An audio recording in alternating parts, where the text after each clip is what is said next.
अस्सलाम वालेकुम रहमतुल्लाह वबरकातुहू। दोस्तों, भाइयों, बुज़ुर्गों, पीर जवेद दरवेश आपके सामने बैठा हुआ है। हम अक्सर आपको पैगाम सुनवाते हैं, बताते हैं चीज़ें, हर तरह की बात समझ में किसी की आती है, किसी के नहीं आती।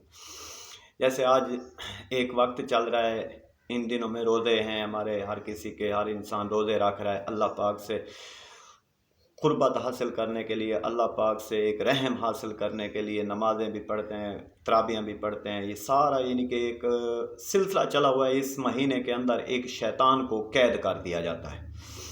तो इंसान, अब हम सोचते हैं, हम सब बातें हर तरह की हर इंसान करता है, समझाने वाला इंसान बहुत मुश्किल मिलते हैं।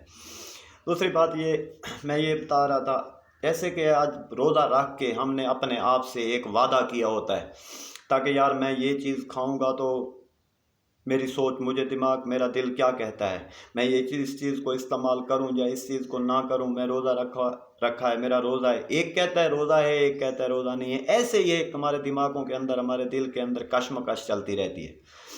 ऐसे ही एक वादा, हम तन्हाई में बैठे हों, जहाँ हमें कोई भी नहीं देख रहा हो, वहाँ भी बैठकर हमारा दिल नहीं चाहता हम ये चीज़ खा लें, क्योंकि रोज़ा जो होता है।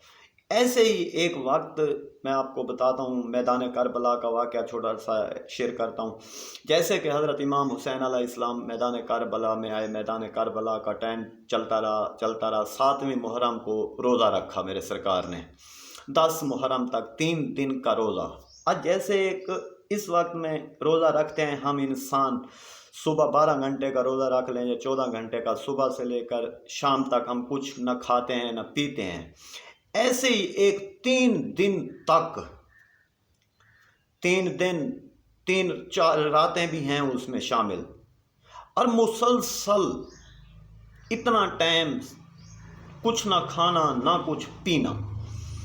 तो फिर हक की आवाज़ के लिए, सच के लिए वो डट जाना। ऐसे ही एक हमें इंसानों को एक सबक मिलता है। हम इंसान सोचते हैं यही रोज़ा एक सबक देने के लिए किया गया, ताकि भूख में तुम कितना तड़प सकते हो, धूप में तुम कितना तड़प सकते हो, खुद को, इस जिस्म को, ताकि इस जिस्म के ऊपर बहुत से हर जगह पे तशद्दुद किए जाते हैं। दुनिया के अंदर ज़िंदा रहते हुए भी इस जिस्म के साथ हसद भी, इस जिस्म के साथ बुग़्ज़ भी, इस जिस्म के साथ अपने आप के साथ नफ़रत भी, अपने आप के साथ, ताकि खुद के दिमाग को, खुद को एक नफ़रत की आग में जलाना, खुद को एक हसद की आग में जलाना, खुद अपने अपने जिस्म को एक ग़ीबत के में जलाना, खुद को एक नफ़रत की ओर में देखना, अपने आप को नफ़रत के रास्ते पे चलाना, अपने आप को बेईमानियों के रास्ते पे चलाना, एक इंसान की फितरत बन गई है,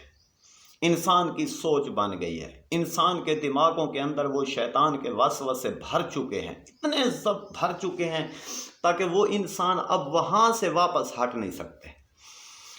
ऐसे ही एक दुनिया के अंदर सारे इल्म आए, किताबें आई, सब इंसानों को पढ़ाते गए।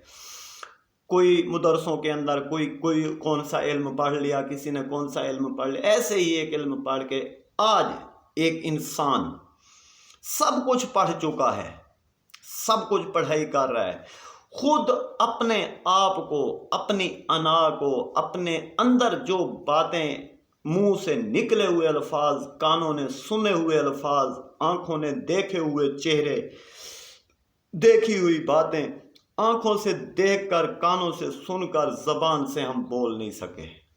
जब हम खुद से इस जिस्म के साथ तहैया कर लें, इन्हीं रोज़ों के अंदर, रोज़े के वक्त हैं, जैसे भी दुआ मांग लें, पक्की सच्ची तौबा कर लें, अपने सोच को, अपने दिल को, अपने दिमाग को हाजिर करके अल्लाह से एक बार आप जो भी तलबगार है ईमान का, ईमान मांगने के लिए, तो अल्लाह पाक उस पर रहम फरमा देते हैं।